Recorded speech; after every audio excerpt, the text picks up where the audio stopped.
प्यारे भाइयों, ज़कात चार माल पर वाजिब होती है, ये मसला समझ लो। 4% के माल पे इसके ऊपर ज़कात वाजिब है। 5वां कोई माल नहीं जिस पर ज़कात वाजिब हो। देखो मसला है, अच्छी तरह ध्यान से समझो। जरा कबूल को भी मसला समझ नहीं आएगा तो तवज्जो से सब ध्यान से समझो। समझ में आए तो पूछो, पूछ भी सकते हो। पहला मान है सोना। तो सोना अगर किसी के पास हो तो मैं अभी बताऊंगा कितना सोना हो तो ज़कात वाजिब होगी। तो एक मान है सोना, दूसरे नंबर का है चांदी, तीसरे नंबर का है कैश और चौथे नंबर का तिजारत और व्यापार का माल। ये 4 किस्म के माल पर ज़कात वाजिब है। अगर किसी आदमी के पास या किसी औरत के पास सिर्फ सोना हो, चांदी भी नहीं, कैश रकम भी नहीं और व्यापार का माल भी नहीं, खाली सोना, जैसे औरतों के पास जेवर और काटीना होता तो खाली सोना हो तो होना वो सोना 7.5 ग्राम, 7.5 तोला यानी 87 ग्राम और उसके ऊपर 360 मिलीग्राम, तो 87 ग्राम और 360 मिलीग्राम। इतना अगर किसी के पास सोना हो तो उस पर ज़कात वाजिब होगी। इतना मसला समझ में आ गया? आप समझे मसला? कितना सोना होना चाहिए? 87 ग्राम और 360 मिलीग्राम। खाली सोना है, चांदी भी नहीं, तिजारत का माल भी नहीं और कैश भी नहीं, खाली सोना हो तो 87 ग्राम 360 मिलीग्राम अगर सोना किसी के पास है तो उस पर ज़कात वाजिब। अब ज़कात कैसे वाजिब होगी वो मसला समझो।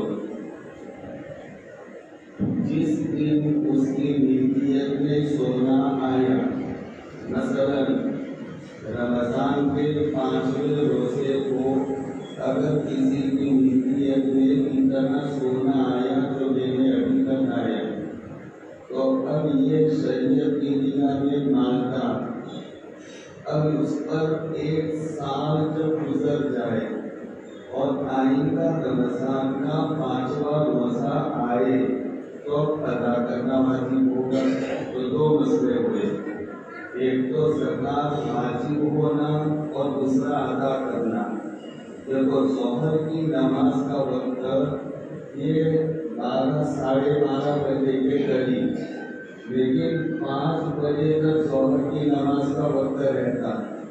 तो जब नमाज का वक्त हुआ ज़ोहर की नमाज पढ़ना वाजिब, लेकिन आप वो अदा कर सकते हो 5 बजे तक।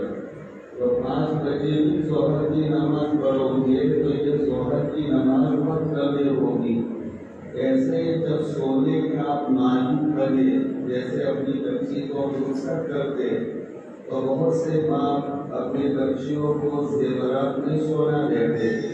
तो अगर वो बच्ची को उसने सोना दिया 87 ग्राम 360 मिलीग्राम, तो जिस दिन दिया देखो वो दिन नोट कर देना पड़ेगा। ये दिन यानी 5वें रमज़ान को ये बच्ची सोने की मालिक हुई। फिर आइंदा रमज़ान का जब 5वां रोज़ा आएगा तो इस पर साल गुजर गया। अब साल गुजरने के बाद अब उस माल की ज़कात देना वाजिब होगी। अब ये 87 ग्राम की कीमत लगाओ, कितनी कीमत होगी? अब्दुल लतीफ है 87 ग्राम की मिसाल के तौर पर कीमत होती है, समझ लो अपने मिसाल कि 87 ग्राम सोने की कीमत 1.5 लाख रुपया होती है। और 1 लाख के 2500 रुपये ज़कात निकलती है। 40,000 पर 1,000, 80,000 पर 2,000 और 1,00,000 पर 2500। तो 2500 रुपया 1,00,000 की ज़कात हो गई और 50,000 की 1250 हो गई। तो ये कितनी, लेकिन कब देनी पड़ेगी? मालिक हुई है वो बच्ची या किसी के मिट्टियों में सोना आया आज रमजान के 5वें रोजे को और आइंदा रमजान के 5वें रोजे को उसको वो माल की ज़कात अदा करना वाजिब। अब मतलब क्या हुआ कि अब वो मालिक होने के बाद आइंदा रमजान तक उसके पास इतना सोना रहे तो ज़कात वाजिब। अगर वो सोने में से ज़रूरत की वजह से थोड़ा उसने बेच दिया तो जो ज़कात का निसाब था, जो मेयार था, जितनी मिक़दार थी कि इतना सोना हो तो ज़कात वाजिब और वो साल भर रहना चाहिए। तो वो साल पूरा होते होते उसमें से थोड़ा इस्तेमाल कर लिया बेचकर, तो अब निसाब न रहा तो रमजान का 5वां रोज़ा आएगा लेकिन उस पर ज़कात वाजिब नहीं होगी। तो वो सोने का मालिक बने 87 ग्राम का और वो मालिक बनने के बाद साल भर उसका मालिक रहे, उसमें से कम न हो। अगर ज़्यादा हो जाए तो हरज नहीं, ज़्यादा हो जाए तो जितना ज़्यादा होगा सबकी उसको ज़कात 10 तोला, 7.5 तोला के बजाय 10 तोला सोना, 7.5 तोला के 87 ग्राम होते। और इससे ज्यादा सोना है तो ज्यादा ज़कात देनी पड़ेगी। तो कम से कम इसके पास सोना होना चाहिए 87 ग्राम 360 मिलीग्राम। और जिस दिन मालिक का नाम उस दिन से 1 साल पूरा हो जाए तो साल पूरा होने पर उसकी ज़कात यानी उसका 40वां हिस्सा उसकी कीमत लगाओ और कीमत लगा करके इसका 40वां हिस्सा ज़कात में देना वाजिब है। ये मसला समझ में आ गया? शायद समझ में नहीं आता, मसला आ गया समझ में? ये सोने का निसाब मैंने बताया। अगर किसी के पास 40 चांदी है तो चांदी 40 हो तो 52.5 तोला, 52.5 तोला यानी 612 ग्राम 480 मिलीग्राम। तो 612 ग्राम 480 मिलीग्राम चांदी का जो मालिक हो गया और उस पर साल पूरा हो गया तो साल पूरा होने पर फिर वो चांदी का 40वां हिस्सा उसको ज़कात में देना ये वाजिब हो जाएगा। तो चांदी का निसाब 612 ग्राम और 480 मिलीग्राम। ये समझ में आ गया मसला? अगर किसी के पास कैश हो तो वो कैश रकम 52.5 तोला यानी 612 ग्राम और 480 मिलीग्राम इसकी कीमत आप पूछोगे तो वो बताएंगे 57,000 से कुछ ज्यादा, 57,700 रुपये होते। अगर किसी के पास सोना नहीं, चांदी नहीं और कैश रकम नहीं तो अगर 57,000 रुपये इसकी मिल्कियत में है और वो साल भर उसके पास में रहे 57,000 रुपये, तो वो जिस दिन मालिक बना पहले रमजान को तो आइंदा रमजान में अगर 57,000 रुपये इसके मिल्कियत में है तो उसमें ज़कात देना वाजिब होगा। वो 57,000 का 40वां हिस्सा ज़कात में वो देते। अगर 57,000 से ज्यादा है 60,000 तो वाजिब होगी, 80,000 है तो भी वाजिब होगी, किसी के पास में 2 लाख रुपये है तो भी वाजिब हो जाएगी। तो कम से कम 57,000 रुपये अगर इसके पास हो तो इस पर ज़कात वाजिब और वो पैसे साल भर उसके पास रहने चाहिए। इसमें बढ़ जाए तो जितना बढ़ेगा वो सारा बढ़ा हुआ मिला कर कितना हो गया? मसलन 57,000 थे, फिर 5,000 और मिल गए महीने के बाद, फिर 5,000 मिल गए तो बढ़ते रहे पैसे। तो अब साल पूरा होते होते 1.5 लाख हो गए, तो 1.5 लाख की ज़कात है तो इसके दिन में राशि होगा। तो खाली सोना हो तो 87 ग्राम, चांदी हो तो 612 ग्राम, और कैश रकम हो तो चांदी की कीमत यानी 57,700 रुपया अगर किसी के पास है तो उस पर ज़कात वाजिब।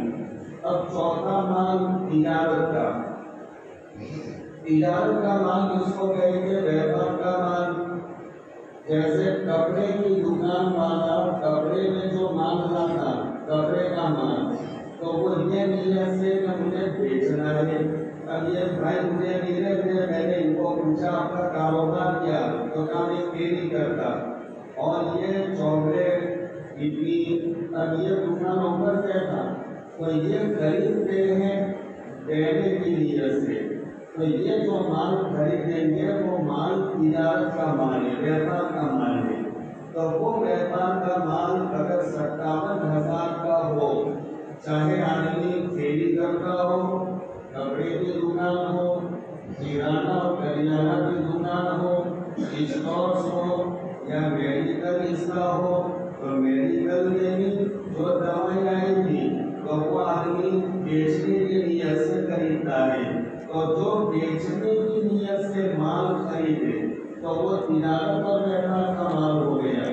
तो वो कपड़े की दुकान में जो कपड़ा खरीदेंगे तो वो बेचने की नियत से, तो वो व्यापार का माल। ऐसे ये काम करते मुझे लेने आते, तो मैंने पूछा क्या काम करते, तो ये गाड़ी की ले बेच। तो अब ये गाड़ी जब वो खरीदेंगे तो गाड़ी खरीदना तिजारत की नियत से, तो वो बेच करके नफा कमाएंगे।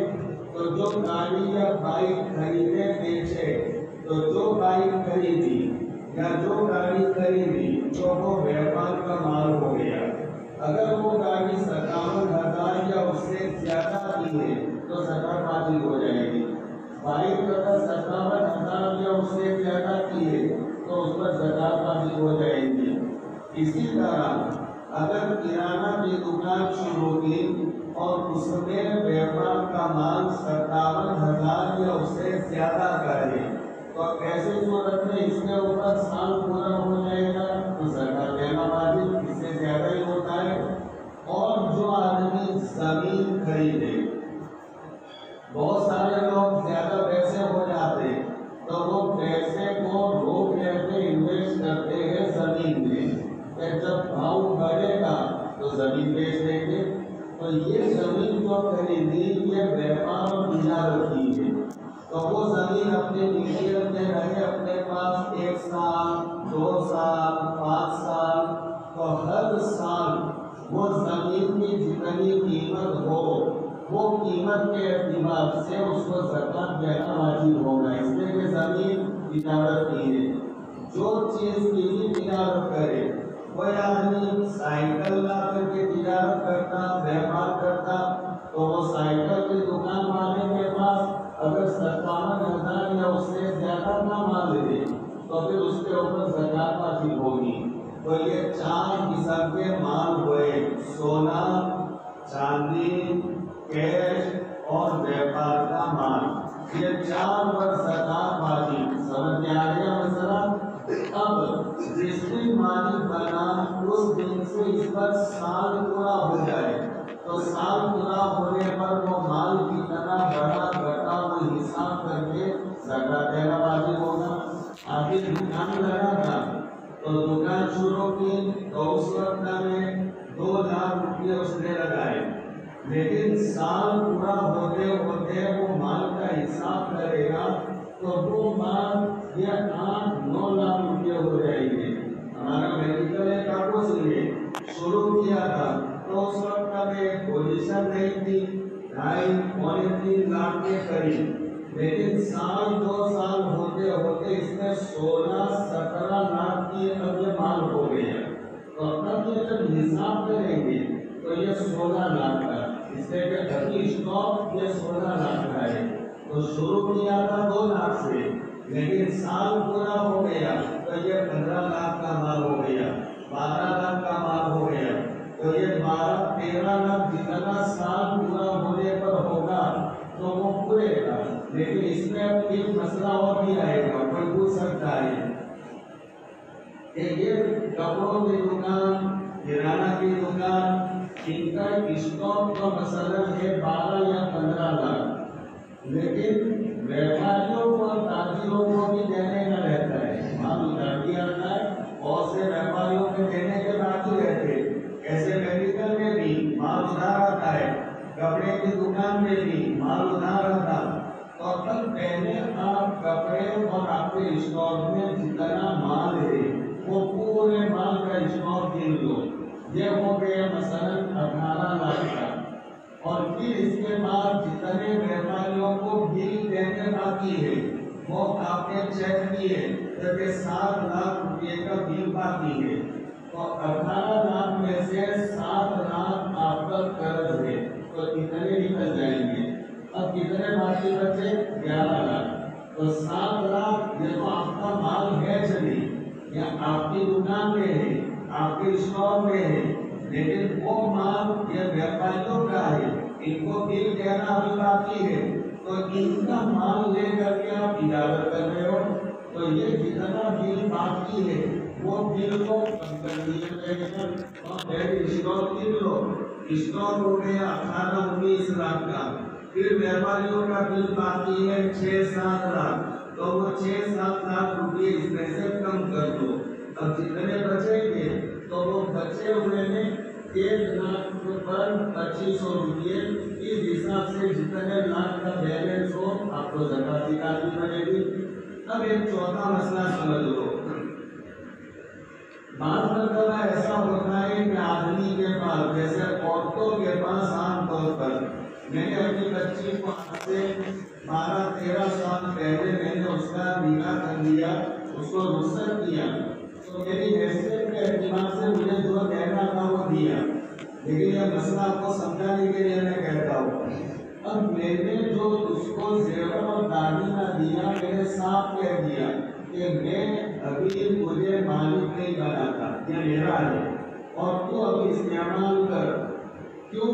اس کی وجہ ابھی سمجھ میں آئے گی۔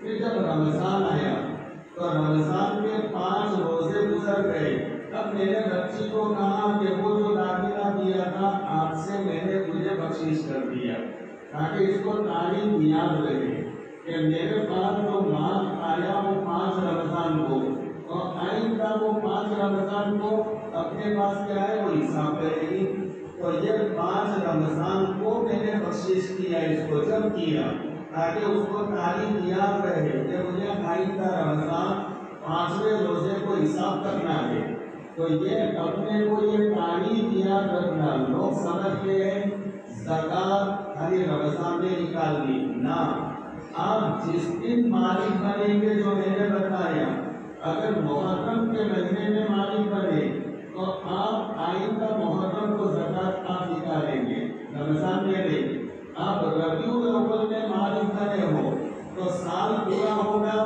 آئندہ سال ربیع الاول میں، تو لوگ خالی سمجھتے زکوٰۃ رمضان میں حساب کر لینا، اس میں بہت سی مرتبہ زکوٰۃ مال کی رہ جاتی ہے، اور میرے پہلے دن بتایا تھا یاد ہو تو زکوٰۃ کا مطلب کیا؟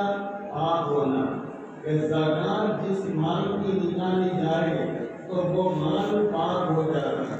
اب اس کے اوپر چوروں کی اور ڈاکوؤں کی، لٹیروں کی نظریں نہیں ہوگی، اور جو انٹرنیشنل لٹیرے ہوتے ہیں وہ سمجھتے اس کا مطلب وہ چیکنگ والے آ جاتے، وہ انکم ٹیکس والے آ جاتے، سیلز ٹیکس والے آ جاتے۔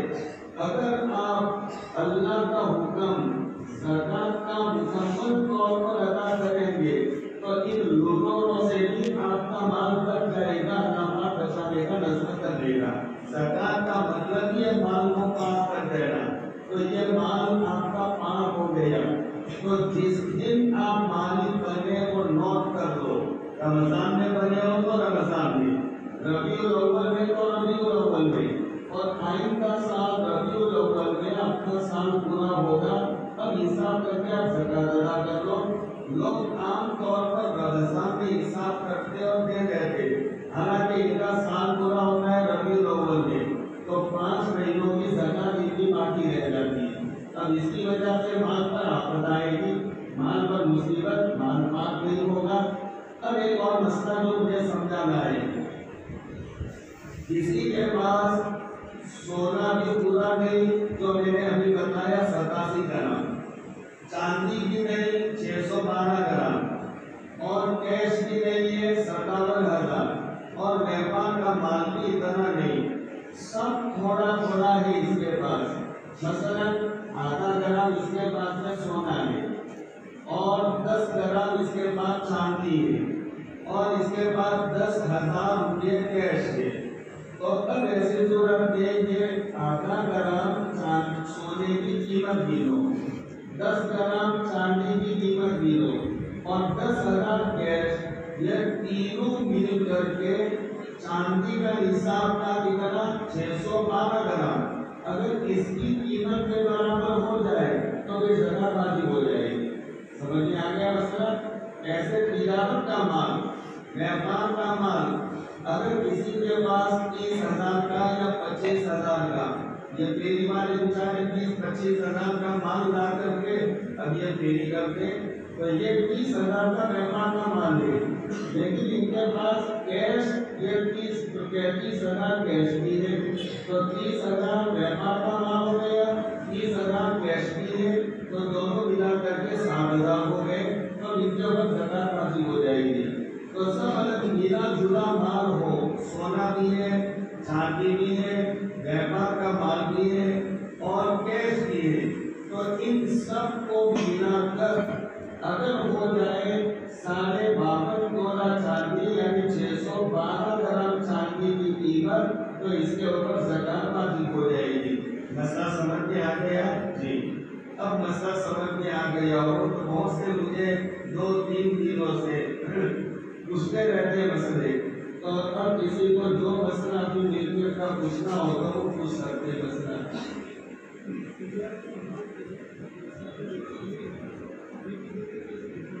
یہ بڑا اچھا سوال اور قیمتی سوال ہے، بہت قیمتی سوال ہے کہ زکات جب حساب کریں گے تو دیکھو، ایک تو ہم نے مال خریدا ہے، تو مال کو خریدیں گے تھوک کے حساب سے، کوانٹیٹی کے حساب سے، تو اس وقت ہم کم قیمت میں خریدیں گے تو ہی تو نفع کمائیں گے، لیکن بیچیں گے ہم زیادہ قیمت میں، تو جو چیز جو کپڑا ہم کو میٹر لینا ہے 100 روپے میں، وہ دکان والا 250 میں بیچے گا۔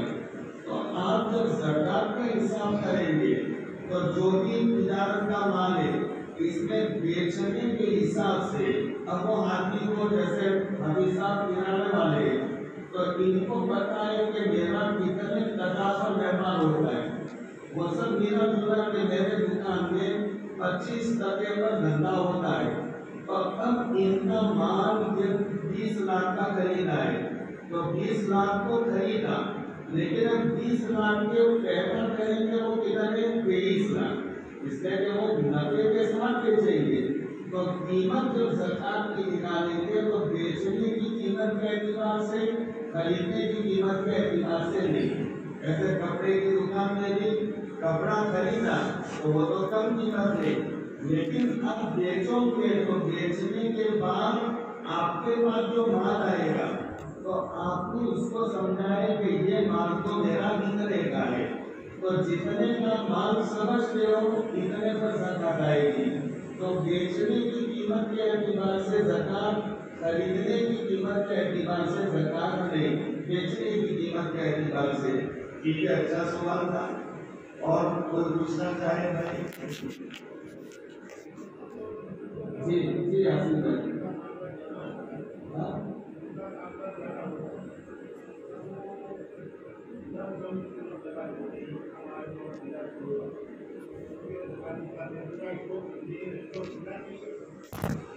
دیکھیے اس کے بارے میں مسئلہ یہ ہے، نماز جیسے ہم پڑھتے ہیں تو وہ نماز میں اللہ اکبر یا ہاتھ اٹھایا، یہ ہاتھ اٹھانے کا طریقہ کہ کانوں سے غور کرنا ہاتھ اٹھاتے۔ اب اس میں حکمت اور فلسفہ یہ ہے کہ ہم یہ اعلان کرتے اللہ کے سامنے کھڑے رہ کر کہ اللہ اکبر، یعنی اللہ بڑے، سب چیزیں چھوٹی رہے پیچھے چھوڑ دی، تو یہ کہنا بھی عبادت۔ پھر آپ سنا پڑھو گے اس کا بھی ثواب ملے گا، آپ اعوذ باللہ بسم اللہ پڑھو گے ثواب ملے گا، پھر سورہ فاتحہ پڑھو گے ثواب ملے گا، سورت ملاؤ گے ثواب ملے گا، رکوع کرو گے ثواب ملے گا، اور سجدے میں جاؤ گے تو سب سے زیادہ ثواب، اللہ کو سب سے زیادہ پیار اس بندے پر جو اللہ کے سامنے زمین پر پیشانی دکھائے۔ شیخ عبدالمحدث دہلوی علیہ رحمۃ وہ بیان فرماتے ہیں جب میں سجدہ کرتا ہوں تو مجھے سر اٹھانے کا جی نہیں چاہتا، اور وجہ یہ بیان کرتے کہ مجھے ایسا لگتا ہے، یہ حدیث پاک میں ہے کہ احسان یہ ایک لفظ آتا ہے، عبادت کو اچھا بنانا، تو اچھا بنانے کا مطلب کہ اچھا بنانے کا مطلب یہ ان تعبد اللہ کأنک تراہ وإن لم تکن تراہ فإنہ یراک، ایسے اللہ کی عبادت کرو گویا کہ اللہ مجھے دیکھ رہا ہے۔ اللہ دیکھے، سیٹ دیکھے تو نوکر کام اچھا کرتا ہے، تو اللہ مجھے دیکھ رہا ہے تو مجھے اچھا کام کرنا، اچھی نماز پڑھنی چاہیے۔ تو یہ حضرت شیخ کہتے ہیں کہ جب نماز میں سجدے میں جاتا ہوں تو سر اٹھانے کا جی نہیں چاہتا، اس لیے کہ مجھے ایسا لگتا ہے کہ رحمان اور اللہ کے دو قدموں کے بیچ میں میرا سر پڑا ہے اور مجھے اٹھانے کا جی نہیں چاہتا۔ یہ بڑوں کی باتیں بڑی ہوتی ہیں، تو یہ سجدہ بھی عبادت، قاعدہ بھی عبادت، تو یہ پوری نماز کا ہر چیز عبادت اور ثواب۔ کیسے عاصم بھائی کا سوال کا جواب، ان کے کاروبار بہت پھیلا ہوا ہے، تو حدیث پاک میں یہ ہے آپ جو کاروبار کے حساب میں ایک دن لگاؤ گے، 2 دن لگاؤ گے، 3 دن لگاؤ گے، کبھی اس کو گننے میں آپ کے 5 دن لگیں گے، تو یہ مال گننا، قلم سے آپ لکھو گے، کاپی کا پتا استعمال کرو گے، آپ کا دماغ آپ اس میں وقت لگاؤ گے، تو یہ سب عبادت آپ کر رہے ہو، یہ سب ثواب کا کام، مال گن رہے ہو لیکن اللہ کا حکم پورا کرنے کے لیے، اس میں آپ کی یہ چیز گننا یہ بھی عبادت ہے، اس کو لکھنا یہ بھی عبادت ہے، اس کو کاپی میں نوٹ کرنا یہ بھی عبادت ہے۔ تو اصل طریقہ تو یہ ہے کہ جیسے نماز پڑھو نہیں چلے گا، نماز ظہر کی 4 رکعت کوئی 5 پڑھ لے تو کیا کہ نماز نہیں ہوگی، سجدہ سہوا کرو، نہیں کیا سجدہ سہوا تو نماز پھر سے پڑھو، جب زیادہ پڑھ لی تو نہیں، اللہ نے جتنا کہا اتنا کرو، اللہ نے 4 رکعت پڑھنے کا کہا 5 پڑھی تو اب تمہاری نماز خطرے والی ہو گئی، 3 پڑھو گے تو بھی خطرے والی، تو اب جتنا مال ہے اس کی زکات دو، اب جتنا مال ہے اس کی زکات دو، کیسے دے گا آدمی جب گنے گا اس کو، تو ایک ایک چیز کو گننا پڑے گا، ایک ایک چیز کو، بہت کاروبار پھیلا ہوا ہو تو اس کے پاس کام کرنے والے کاریگر بھی بہت زیادہ ہوں گے، تو وہ تقسیم کر لے، ڈیوائڈ کر لے اور سب کو گن لے، لیکن پھر بھی مفتی علیہ کرام نے گنجائش دی ہے، ناصر بھائی پھر بھی گنجائش دی ہے کہ اگر وہ اندازے سے زکات دے تو وہ اتنا بڑا تاجر ہے تو اس کا دماغ بھی اتنا بڑا ہوگا، لہذا اس کو انداز کے اس میں اتنا مال اتنا مال اتنا مال، اور اس کو یقین ہے کہ جو میں مال زکات نکال رہا ہوں وہ کم نہیں نکلتی زیادہ نکلتی ہے، تو پھر یہ اندازے سے زکات نکالے تو گنجائش ہے، لیکن کم پڑے گی تو سارا مال گھٹے والا ہو جائے گا، اس لیے اندازے سے نکالنے میں یہ شرط ہے کہ مال زیادہ گن کر کے، مثلا یہ 50 یا 60 لاکھ کا مال ویپار کا ہوتا ہے تو اس نے انداز لگایا 50 لاکھ لیکن گن لیا 55 لاکھ، اور 55 لاکھ گن کر کے زکات کو زکات زیادہ نکلے گی، تو پورے مال کی زکات نکلنی چاہیے۔ بس یہ آپ کو یقین ہے انداز لگا کر کے کہ میں نکالتا ہوں تو پورے माल की लंबे एक्स्ट्रा निकलती है तो भी कोई हर्ज की बात नहीं। और अगर ऐसा यकीन नहीं तो फिर एक चीज को आपको गिनना पड़ेगा, और गिनना यही इबादत है, चाहे एक दिन लगे, 2 दिन, 3 दिन, तो ये आप सवाब और इबादत में आपका ये वक्त गुजर रहा है। जी, ये भी बड़ा अच्छा सवाल था। जी जी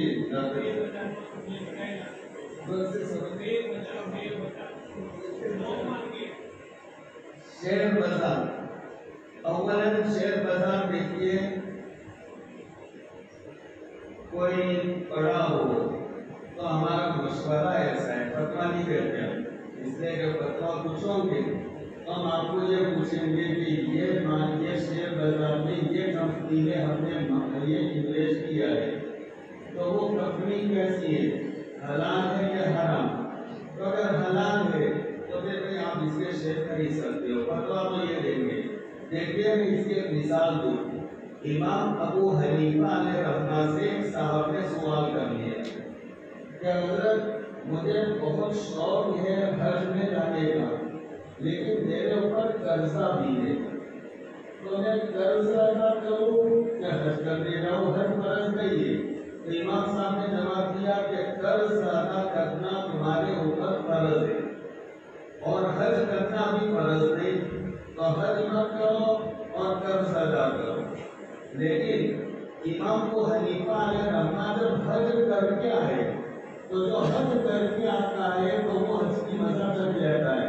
और मुफ्ती शफी साहब रहमतुल्लाह अलैह लिखते हैं कि अगर हज करने के बाद तुमको वो हज याद आए और वहां पर जाने का दिल से जी चाहे तो समझ लो पहले वाला हज कबूल हो गया।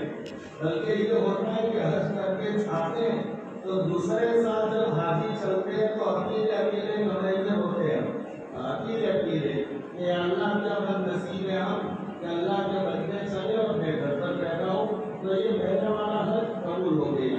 अगर वहाँ जाने की तलब बाकी रहे तो वो हज कबूल हो गया। तो इमाम साहब अलैहि रहमत जब हज पढ़ के आए, अब इसके बाद एक साहब ने मसला पूछा कि हजरत मेरे ऊपर कर्जा है लेकिन हज भी पढ़ने जाना है, तो क्या करूँ? तो कहते मसला तो ये है कि कर्जा ना करो, लेकिन मसला ये है कि तुम हज कर लो, कर्जा अदा कर देगा। फतवा नहीं देता, इमाम साहब ने कहा यह फतवा नहीं देता, मसला ये है। इसलिए जो निकास इनको मालूम थी कि हज में क्या है, तो कहा कि कर्जा है तो कर्ज अदा करना ही पहले, लेकिन मशवरा ये है कि अगर कर्ज भी हो और हिम्मत रखते हो तो और कर्ज देकर हज करते जाना चाहो तो हज भी कर लो। तो ये मेरा मशवरा है भाई को, फतवा नहीं है कि देखो मैं अपने हकीकी भाई जो 5 वक्त के नमाज का, हमारी मस्जिद के बहुत सारे नमाज हुई है तो हम देखते 5 वक्त नमाज पढ़ने के लिए आते, तहज्जुद के लिए वो आते, वो तहज्जुद गुजार और वो नमाज का पाबंद आदमी, वो अगर अभी बदले में खड़े हो जाए और कहे कि अब मुझे कारोबार करना है और उसमें 5 करोड़ का इन्वेस्ट है जिनको जितनी रकम लगानी हो तो वो मेरे पास लिखवा दो, तो फिर लोग नमाज़ी क्या सही करेंगे, लेकिन नमाजी है फिर भी लोग बातें करते और पैसे लगाने में बनते, तो वो शेयर बाजार वाले जितने वो सब ईमान वाले भी नहीं है, तो आप भरोसा कैसे करोगे? तो इसलिए हमारा तजर्बा, मैं 33 या 34 साल से पढ़ाता हूँ, बच्चे भी कहता हूँ, 33-34 साल से लोग आते हैं मुख्तलिफ मसले लेकर। मेरे सामने अभी तक तो कोई ऐसा आदमी आया नहीं है कि जो शेयर बाजार में पड़ा हो चढ़ा हो।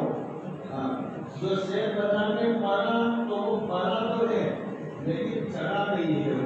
हाँ, इसकी वजह ये है कि वो काम वो कंपनी वाले अगर शरीयत के एतबार से जब इसमें सूदी कारोबार नहीं होता तो आपको शरीयत इजाजत दे देगी कि ठीक है आप शेयर खरीद सकते हो, ले सकते हो, लेकिन हम ये काम करने वाले सब नॉन मुस्लिम है तो जाइए ना जाइए, ये तमीज नहीं तो बरकत कैसे आएगी? जब तुम नमाजी पर भरोसा नहीं करते तो तुम इन पर भरोसा कैसे करो? तो शेयर बाजार वाले चढ़ते नहीं है, बढ़ते जाता है। لیکن اگر کسی نے شیئر خریدے ہیں تو وہی بات جو میں نے سمجھائی کہ ویپار کا مال ہے، آپ نے خریدے تاکہ بھاؤ بڑھے گا تو بیچ ڈالیں گے، تو آپ کے جتنے شیئر ہے تو وہ شیئر کی قیمت ابھی کیا چلتی ہے، آپ نے خریدے تھے تو وہ ایک شیئر 7,000 کا تھا، لیکن ابھی آپ نے آن لائن چیک کیا تو اس کی قیمت ابھی 7,000 نہیں بلکہ 6,000 بولتی ہے، تو 1,000 مائنس ہو گیا، تو 6,000 کے حساب سے آپ زکات نکالو، اور اگر پلس ہے کہ 7,000 کا خریدا تھا اور ابھی مارکیٹ میں ابھی بیچنے جا رہے تو 8,000 آتے ہیں، تو وہ آپ کا ایک شیئر 8,000 کا ہوگا، آپ نے 10 خریدے تو 80,000 کی زکات نکال دو، تو وہ شیئر بتا یہ بھی میرے پاس کمال ہے، آپ جتنے خریدے ہو اگر کسی نے تو اس حساب سے زکات کی جائے گی۔ یہ بھی اچھا سوال تھا آپ کا۔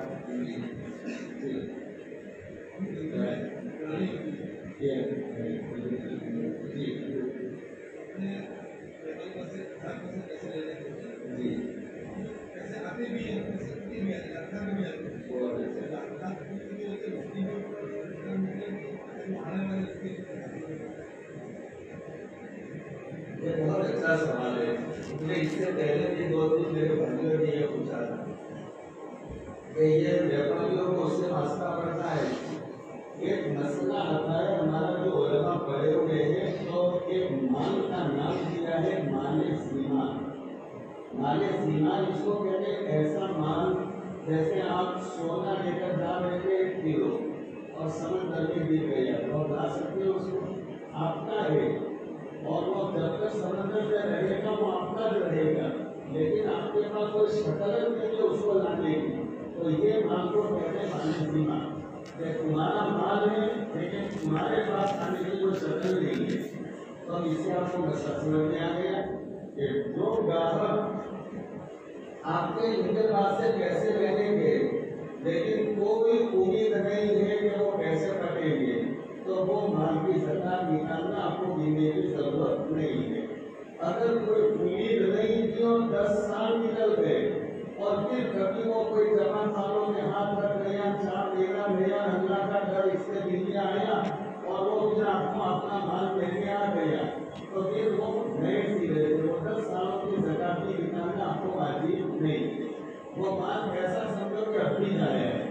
تو جو گاہک اور جو گراہک یا کسی کو اپنے قرض دیے اچھیلے دیے لیکن بعض نقلان کہتے القرض بمراز المحبہ، ایک مقولہ ہے علی کا کہ قرض یہ محبت کی کیچی ہے، یہ بہت اچھا مقولہ ہے کہ کسی کو قرض دو تو وہ قرض دینے سے یہ سمجھ لو کہ تمہارے درمیان میں جو دوستی ہے وہ ٹوٹ جائے گی، یہ عرب میں کہا القرض بمراز المحبہ، وہ محبت کی کیچی ہے یعنی وہ محبت کو کاٹنے والا ہے، تو قرض بھی سنبھل کر لینا چاہیے اور سب قرض لینا بھی نہیں چاہیے، اچھی بات نہیں ہے، ضرورت کے بغیر اپنے اوپر قرضہ رکھنا یہ اچھی بات نہیں۔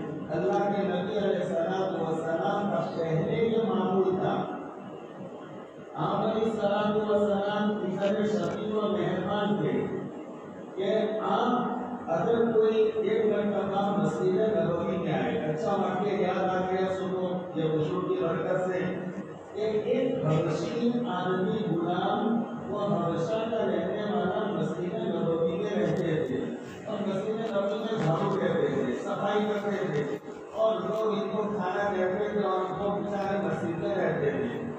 ان کا انتقال ہو گیا رات کو، تو انتقال ہوا تو صحابہ نے کوئی بڑا مسئلہ نہیں سمجھا کہ پردیسی حبشی آتی ہے اور کوئی اس کا دربار نہیں، تو اس کو غسل کیا، دفنا یا دفنا دیا راتوں رات۔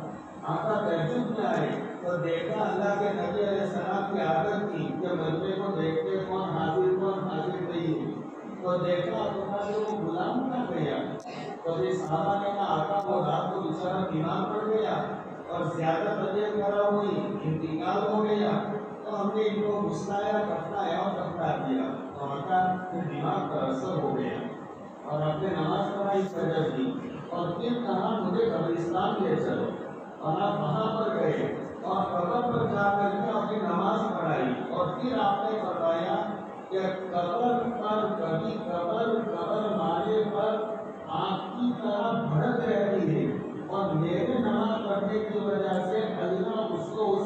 سے بچا لیتے.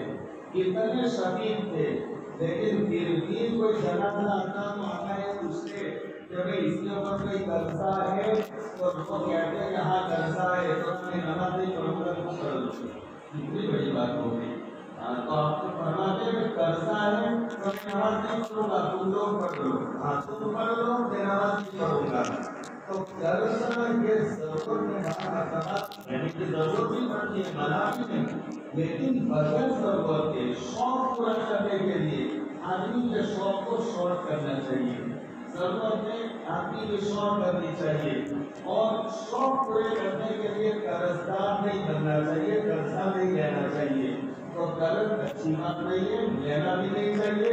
اور آپ نے بھی مسئلہ سمجھا تھا کسی کو قرض دیا, لیکن بعض لینے والے وہ ایسی باتیں کرتے ہیں کہ وہ شام کو لے جائیں گے اور کوئی انداز سے وہ بوتل کو اٹھانی رہتے ہیں. وہ لینے والے وہ ان کو تو بس کچھ کر کے تم کو تمہارے پاس سے کیسے نکالوا دیں. اب وہ ایسی باتیں کریں گے کہ آپ دے دیں گے, پھر دینے کے بعد آپ نے سوئی سمندر کے پار بھی نکال ہی نہیں سکتے. اب آپ کا فون بھی بلاک ہو جائے گا. وہ آپ جاتے ہوں گے تو راستہ بدل دے گا, آپ گھر جاؤ گے تو گھر پر بھی ہوگا تو بیوی کہیں گے وہ تو نہیں ہے, جوتے اندر رکھ کر کے وہ سوئے گا. تو اب یہ سارے مسائل ہوتے, حقیقت ہے یہ مسائل ہوتے. اب وہ قرض کی پکڑنے کی امید نہیں ہے تو وہ قرض کی زکات جو آپ نے اچھیلے دیے تو وہ بھی قرض کی زکات نکالنا واجب نہیں ہے. جو جس کی کوئی امید نہ ہو, ہاں امید ہو کہ بھائی کبھی دیتا نہیں لیکن دے دے گا تو اس کی نکالنی پڑے گی, چاہے سال ہو جائے 2 سال ہو جائے. آپ کے ایسے گاہک ہو کہ وہ نہیں دے, لیکن ابھی کوئی گاہک پیسے نہیں دیتا لیکن آپ کو وشواس ہے تو یہ میرے پیسے یہ دے گا ضرور, تو وہ 1 2 3 سال بھی لیٹ ہو جائے تو آپ کو دینے زکات نکالنی پڑے گی. اور جس گاہک کے بارے میں یہ امید ہو جائے کہ یہ تو دے گا نہیں تو یہ اس کو گننے کی ضرورت نہیں ہے, وہ شریعت نے اس کی زکات معاف کر دی ہے. یہ بھی ایک اچھا سوال کر دی. ہمارے پاس آتا ہے جی کوئی شخص اگر ہمارے پاس آتا ہے کہ آپ کا زکات کا پیسہ ہم کو دو, جو میرے حساب سے تقسیم کروں گا ڈسٹریبیوٹ کروں گا. کسی کارن اگر 1-2 آدمی کو اس میں ایسے آدمی کو پیسہ دیا ہے جو شریعت کے حساب سے زکات کے حقدار نہیں ہے, کیونکہ میں نے زکات کی نیت سے پیسے دیے ہیں, تو کیا میری زکات ادا ہوگی؟ بہت اچھا سوال ہے ڈاکٹر صاحب نے دل کا سوال بہت اچھا, قیمتی واقعے میں کافی قدر سوال ہے. یہ اول کو دیکھیے کہ میرا ایک قول ہے کہ مانگنے والا ضرورت مند نہیں ہوتا اور ضرورت مند ہوتا ہے وہ مانگتا نہیں. یہ اچھی بات ہے. میں اکثر کہتا ہوں کہ بھائی زکات کا خیال رکھنا, زکات یہ کہنے والا ضرورت مند نہیں ہوتا اور جو ضرورت مند ہوتا ہے واقعے میں ضرورت مند وہ اتنا خوددار ہوتا ہے کہ وہ اپنی ضرورتیں کسی کے سامنے رکھتا نہیں. تو اول ڈاکٹر صاحب کوئی ایسا آدمی آ جائے تو آپ بھولے تو کریے, ہاں کوئی اچھا آدمی ہو کہ جس پر وشواس ہو اور وہ واقعے میں تحقیق کر کے وہ زکات دے گا تو اس کو آپ دو گے تو پھر اس کی ذمہ داری آپ پر بھروسہ, آپ کو بھروسہ, اور آپ کسی کو دیں گے اور وہ جس طریقے پر زکات دے دی آپ کو پتہ نہیں چلا تو آپ کی تو زکات ادا ہو گئی. گنہگار وہ ہوگا, لیکن اپنے کو پہلے سے شک ہے کہ اب یہ لے تو جا رہا ہے لیکن اب برابر دے گا کہ نہیں دے گا تو فوراً اپنے کیا ہے تو اس کا 100% اس پر بھروسہ ہو. اب اس کو زکات دے دی تو کوئی مسئلہ نہیں ہے. اگر وہ گناہی کرے گا تو وہ بھوگے گا, دینے والا زکات ادا ہو جائے گی اس کی. لیکن پہلے سے شک ہو تو پھر ایسے آدمی کو زکات کی رقم اسی طرح قربانی کے مسئلے میں قربانی کے پیسے بھی نہیں دینے چاہیے. بہت سارے لوگ سب اچھے نہیں ہوتے, بہت سے فراڈ بھی ہوتے, ایسے ہڈیے بھی فراڈ کرنے والے ہوتے تو وہ الگ الگ ہڈیاں بدلتے تو وہ قربانی ہم کر لیں گے سستی اور وہ رسید دے دیتے. اب آپ کو پتا ہونا چاہیے کہ وہ کون سی جگہ قربانی کرتے, کہاں جا کر خریدتے. اب یہ 300-400 روپے دے تو کلو گوشت بھی نہیں آتا اور وہ 300-700 میں ایک حصہ رکھ دیتے تو کیسی قربانی ہوتی ہوگی. یہ بھی دماغ سے سوچنے کیسا ہے. تو یہ پہلے پورا وشواس ہو اور ایسے آدمی کو اپنے زکات سے پھر وہ گناہ نہیں کرے گا تو وہ جانے اور بھروسہ نہ ہو تو اس پر ہی دینا چاہیے.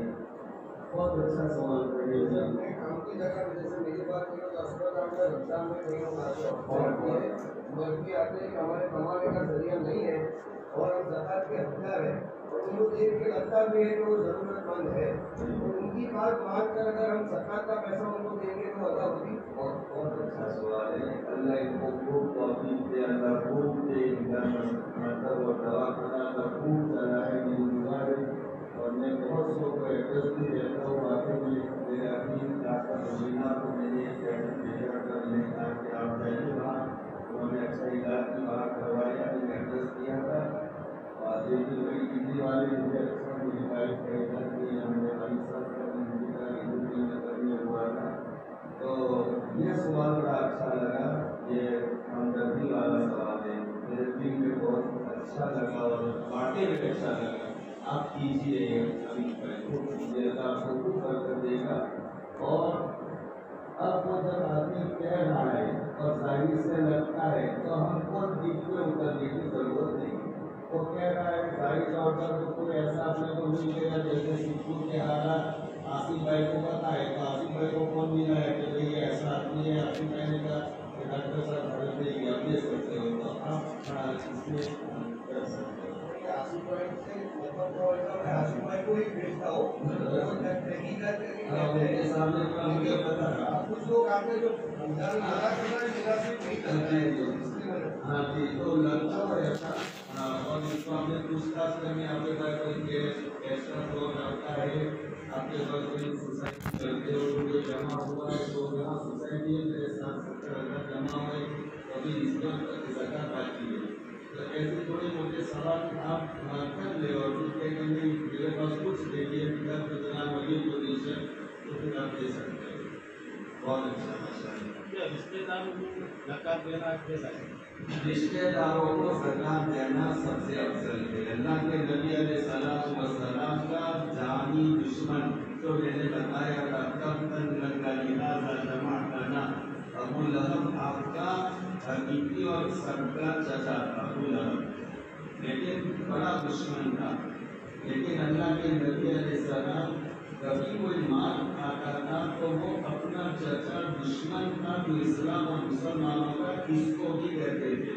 تو بعض صحابہ کے چہرے سے لگتا تھا کہ وہ اچھا نہ لگتا, تو آپ فرماتے تھے میرا رشتے دار, وہ زکات کا مال نہیں تھا, ہدیہ تھا, اور آپ فرماتے میرا رشتے دار ہے, میں تھوڑا دیکھ کر کے رشتے داری کو نبھاتا ہوں.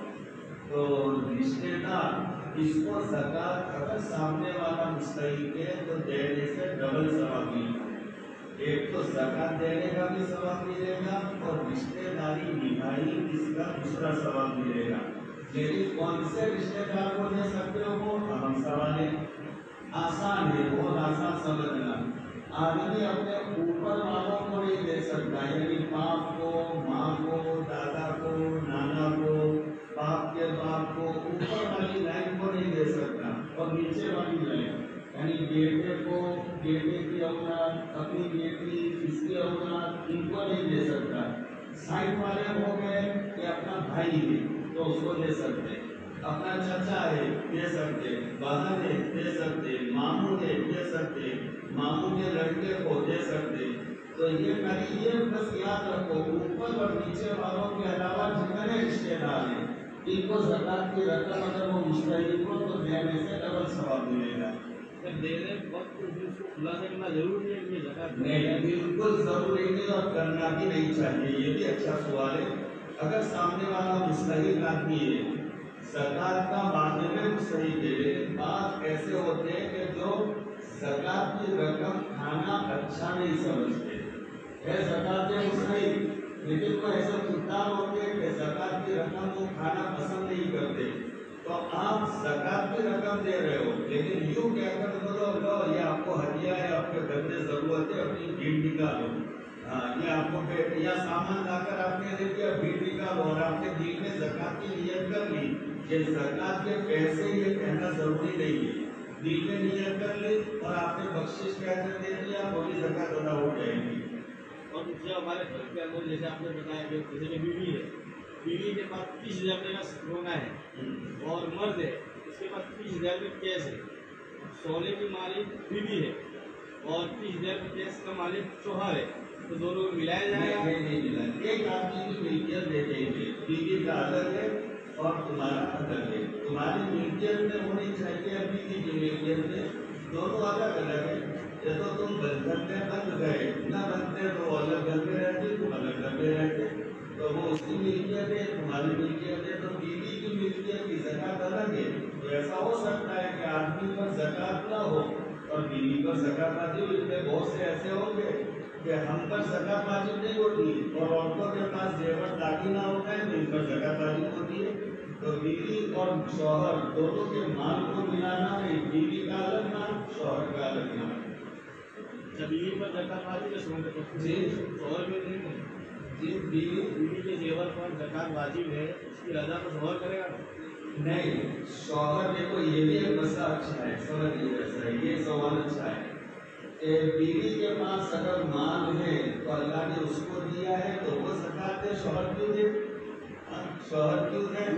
लेकिन आपको बहुत प्यार है बीवी से, तो फिर आप इसकी तरफ से देना चाहो तो दे सकते हो, लेकिन आप पर वाजिब नहीं है, आप पर वाजिब नहीं है। आप बीवी की तरफ से, बीवी का माल है तो बीवी पर वाजिब है, बीवी पर नमाज फर्ज है तो वो पढ़ेगी, आप नहीं पढ़ेंगे। हम मसला समझने का है, बीवी पर रोजा रखना फर्ज है तो वो रखेगी, आप नहीं रखेंगे, तो इसका माल है तो ज़कात उस पर वाजिब है। तो वो खुद अपने माल की ज़कात, हाँ आपको कहे कि आप दे दो और आप अपनी बीवी है, आप घर में करती है तो देना चाहिए तो आप दे सकते हो, लेकिन आप पर देना वाजिब नहीं। और अगर आप कहे बगैर दे दोगे तो ज़कात की अदा नहीं होगी। अगर आप देते हो तो बीवी को कहना पड़ेगा कि तुम्हारे माल की ज़कात मैं दे रहा हूँ, अगर नहीं कहोगे तो अदा नहीं होगी। या बीवी आपको कहते कि मेरे माल की ज़कात तुम निकाल दो, इतना माल है, तो अदा होगी। बगैर कहोगे अगर निकाल दोगे तो अदा नहीं होगी, कहना पड़ेगा इसको। आसिफ भाई क्या कह रहे हैं? जी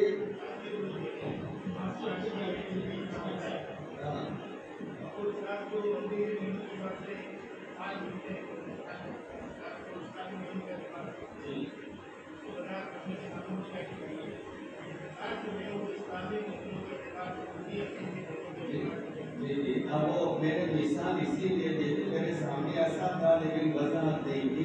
अच्छा हुआ ज़कात देखो, इस्लामी महीने और अंग्रेजी महीने, अब इसमें इस्लामी तारीख के एतबार से हज़रत उमर रज़ी अल्लाह तआला अन्हु ने इस्लामी तारीख शुरू की है।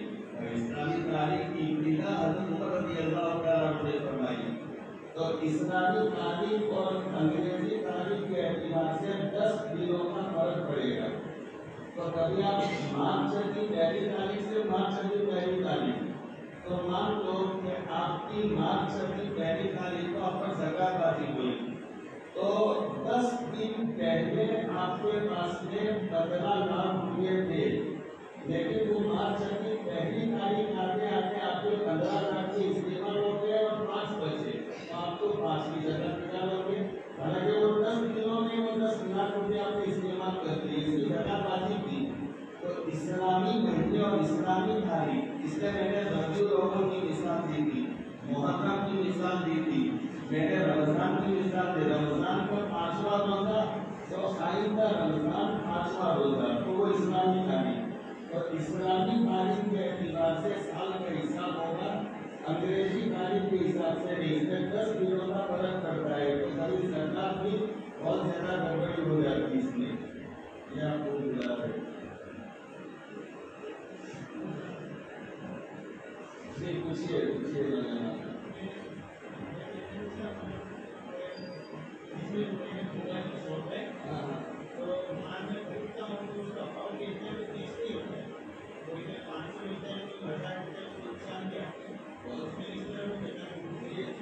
ये भी एक अच्छा सवाल है।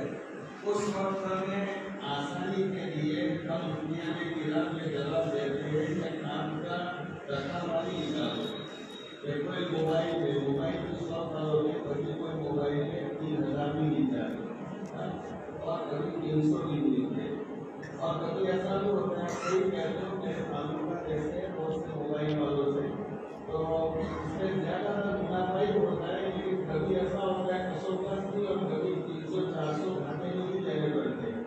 कभी आपको एक अंदाज 2-4-5 महीनों में मिल जाता है कि अपने 50% को मुनाफा बैठ जाता है या 40% बैठ जाता है ये अंदाज मिल जाएगा। दूसरा भी है दफा भी 10 बेचा तो इसमें 5-6-7 बेचे तो इसमें अपने को 2-2 हज़ार रुपये मुनाफा मिला और 3 ऐसे बेचे इसमें मुनाफा नहीं मिला तो वो सब किताब करके आप टका वाली किताब होते हैं कि अपने को मुनाफा महीने का ये मोबाइल में 20% बैठता है। समझ में आता है ना? तो वो 20% जो आपका स्टॉक है तो वो स्टॉक के ऊपर 20% आप चढ़ा लो। 2 लाख का माल है तो 2,20,000 का समझ लो 2,20,000 में 2,20,000 2,20,000 मुनाफा मिलेगा तो 2,20,000 के हिसाब से 10,000 निकालो। समझे मसला बराबर? जी रमजान के 20 रोजे तक हिसाब करके पैसे की ज़कात निकालते हैं। रमजान के 20 रोजे वो साल का पूरा पेमेंट आ गया, पेमेंट मिल गया आपको, फिर 21 में 22 रोजे पेमेंट आ गया एक्स्ट्रा वो भी ज़कात में गिना जाएगा। ये मसला देखिए सुनिए ये अच्छे सवाल हो रहे आप सुनेंगे तो देखो किसी से आपसे नॉलेज मालूमात शरई और इस्लामी मसले आपको जानने मिलेंगे। तो यही बात फिक्स तारीख आपको मालूम करनी पड़ेगी। फिक्स तारीख आपकी है 15 रमजान तो 15 रमजान का ज़कात निकालने का दिन है तो 15 रमजान से पहले जितना भी माल आ जाएगा वो सब उसमें गिना जाएगा और सबकी ज़कात देनी पड़ेगी। 15 रमजान को आपने गिन लिया और फिर 16 रमजान को कहीं से आपके पास 10 लाख रुपया आ गए तो अब उसकी ज़कात आपको नहीं निकालनी उसके आइंदा साल निकालनी है। तो जो तारीख डेट आपकी फिक्स है तो उससे पहले जितना माल आएगा वो तारीख तक वो सब गिना जाएगा और फिर इसके बाद आपने 15 रमजान को हिसाब कर लिया आपका दिन का फिर 15 रमजान के बाद 16-17 रमजान में आपके पास कहीं से माल आ गया तो फिर उसको आपको नहीं वो आइंदा साल में गिना जाएगा। अच्छा जो 15 रमजान को हमने हिसाब किया जी हमारे पास जो काम करा है काम पूरा हो गया पेमेंट नहीं आया उसका पेमेंट बाकी है फिर 15 रमजान के बाद पेमेंट आया तो उसको नहीं लेना पड़ेगा। आपके ज़कात के दिन में वो जो लेने के वो सब दिन लेंगे आप वो फिर ज़कात उसका कर लो आप अभी निकाल सकते हो निकाल लो वो आता रहेगा तो आप अपने काम में लाओ लेकिन गिनने में सब दिन किया जाएगा जो लेने का है। बहुत अच्छा लगा मुझे वाले सवाल करेंगे लेकिन बहुत अच्छा लगा और अच्छे और सबके सवाल बड़े कीमती थे अच्छी मसले पूछे आपने अच्छा लगा और सबको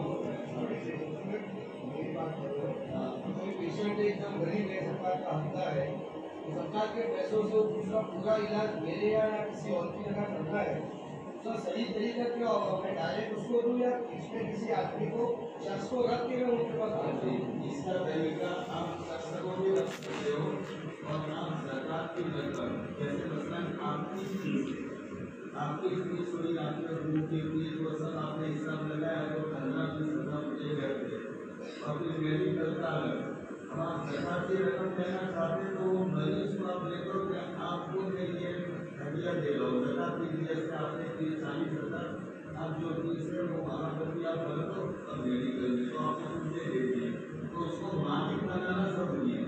अब आप खुद मालिक बना दें या फिर आसिफ भाई को बीच में रख दिया और आसिफ भाई ने आपको दे दिए इस तरीके और इनकी इतनी मेरी मेडिकल का फीस भी है और ये इसका मेरा का भी है तो आपने 40,000 दे दिए तो आसिफ भाई इनको 25 दे दिए आपके पास आपने 20,000 दे दिए और फिर मेडिकल का फीस दे तो ये भी कर सकते हो आप कुछ भी कर सकते हो उनको मालिक बना दो और जब ये काम कर आपका जो भी है आपके पास बना दो तो भी चलेगा। अच्छा मुझे साहब ये मसला है जैसे कि हमारा कोई रिश्तेदार है उसका 10,000 का कर्जा देना है तो कर्जा जिसको देना वहाँ देंगे तो उसको मालिक बना के फिर देंगे उसके हाथ से दिलाएंगे कर्जा देने में कोई मसला नहीं कर्जा तो सीधा दे सकते सीधा दे सकते उसको मालिक बनाने की जरूरत नहीं होती। मालिक बनाने का मतलब नहीं समझा। जैसे कि हमारा कोई रिश्तेदार को कोई उसके ऊपर कर्जा है, मसलन 10,000 रुपये हमारे रिश्तेदार को कर्जा है, जी जी जी। ज़कात का मुस्तहिक है, हाँ, तो उसको अगर कर्जा चुकाना हो तो ज़कात को मालिक बनाना पड़ेगा। तो अभी डॉक्टर साहब ने पूछा वही से आपको उसको पैसे देने पड़ेंगे, मालिक बनाना, और फिर आप मालिक बना कर दे जो कर्जा है वो दे दे। आपको उसको भी अगर लेना इसके पास से तो ज़कात की रकम आप उसको दे दो, किसी दूसरे के वास्ते दे, और वो दे, और तुम्हें मेरे पैसे बाकी है तो मुझे दे ज़कात। पहले मालिक बनाओ फिर दो।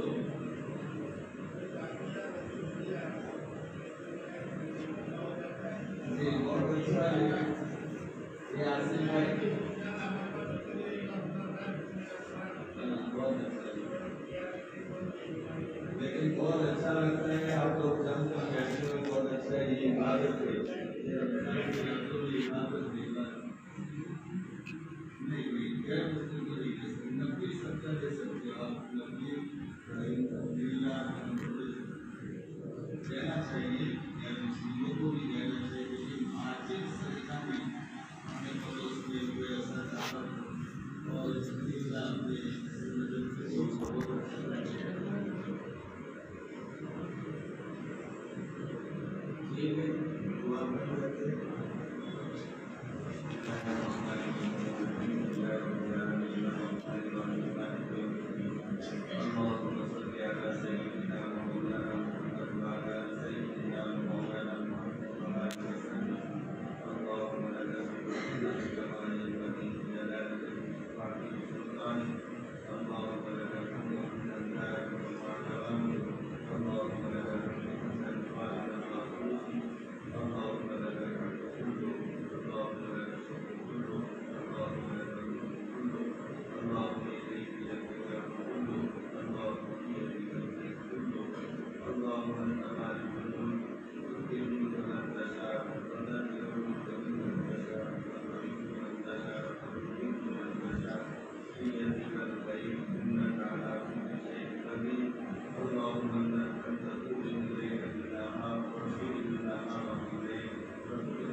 Ya Allah, Ya Rahman, Ya Rahim, Ya Karim, Ya Ghaffar, Ya Sattar, Ya Tawwab, Ya Arhamar Rahimin, Ya Muhammad Al-Karim, Ya Zal-Jalal wal-Ikram, Ya Ghafur Rahim, Ya Allah हमारे दिमाग में छोड़े या तुम्हारा नाम वाक़िअत ज़किया बना करीम अल्लाह रमज़ान की मुबारक रातों में आपकी निस्बत पर अल्लाह के बंदे उठते के बोलने को बैठने को सुनने को पूछने को समझने को अल्लाह कबूल करना हिदायत का ज़रिया बना करीम अल्लाह घरों से आफत बलाएं दूर होने का ज़रिया बना बीमारियों के खत्म होने का ज़रिया बना करीम अल्लाह हम सबको बचकर के आपके पास आना है या अल्लाह एक दिन हमारा भी जाना का होगा मेरे मौला दूसरों पर हम बहुत से को रोते हुए देखते हैं करीम अल्लाह अगर हम सब भी रोने वाले होंगे मेरे मौला मुबारक करो एक करीम अल्लाह कब्र का आने से पहले मौत दैया की तौफीक अता फरमा करीम अल्लाह आपका करम आपके रमज़ान महीने का अता फरमाए खूब कदर लानी नसीब फरमाओ करीम अल्लाह इसका एक ही महीना देखे सहकर हम काम में लाए आपकी इबादत में जिक्र में तिलावत में दुआओं में करीम अल्लाह कैसे हमें तौफीक अता फरमाओ करीम अल्लाह जितने आपके बंदे रोजे रखने वाले हैं मेरे मौला सबके रोज़ों की तरावी की इबादतों की दुआओं को कबूल फरमाओ मेरे मौला पूरी उम्मत मुसलमान मग़फ़िरत फरमाओ करीम अल्लाह रमज़ान में ईमान वाले की मग़फ़िरत नहीं हुई हलाकती में कोई शक नहीं है तेरे मौला हम आपसे भी मांगते सारे ईमान वालों की मग़फ़िरत फरमाओ करीम अल्लाह ऐसा लाखों का कलमा है जिनके बाद खाली का इंतजाम नहीं है मेरे मौला इफ्तार के वक्त ऐसे खाने वाले रसरखान के मेरे मौला बहुत से बंदे शहरों में मेरे मौला में पानी का न खजूर का इंतजाम है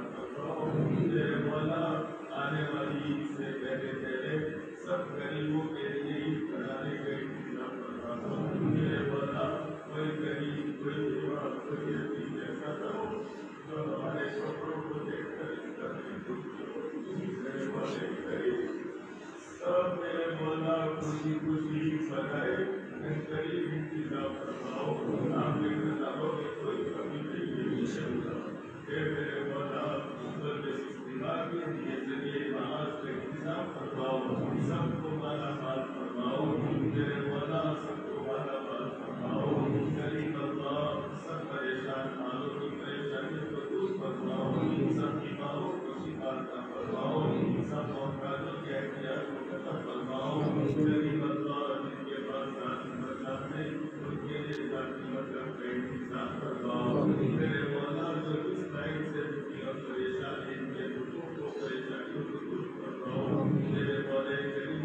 जिनकी जो जायज तमन्नाएं और मुरादें हैं मेरे मौला आप ही पूरी करवाने वाले हो सभी जायज मुरादें और तमन्नाएं पूरी फरमाओ मेरे मौला आपको आपका नेक बंदा बनाओ मेरे करीब अल्लाह जिंदगी पर आपकी माल बरकत दे वाला हमें बनाओ नबी करीम सल्लल्लाहु अलैहि वसल्लम से करीब और सबसे बेहतरीन जिंदगी गुजारने वाला मेरे मौला करीम जिंदगी कटती जा रही जिंदगी में 55 साल गुजरने के बाद कब मौत का धक्का आ जाए सब याद ना हटा रहे मेरे मौला करीम से कहने आपको राजी करने वाले आवाज करने की तौफीक अता फरमाओ मेरे मौला जिंदगी नमाजी वाली बना दो कोई नमाज हमसे करा रहो नमाजों का इत्मीनान और पाबंदी नसीब फरमाओ मेरे मौला करीम बहुत से बंदे अस्पतालों में सोए हुए को शिफा अता फरमाओ सब परेशान हालों की परेशानियों को दूर फरमाओ मेरे मौला आपके बहुत से बंदे और बंदियों ने जो भी औलाद है उन्होंने अभी भी दुआ के लिए कहा हे करीम अल्लाह आपके खुदाई कर करते अगर आप ही को एक बच्चा दे दोगे इसकी बहुत बड़ी बड़ी हो जाएगी मेरे मौला इनको उजड़ा और गहरा मालूम हो जाएगा मेरे मौला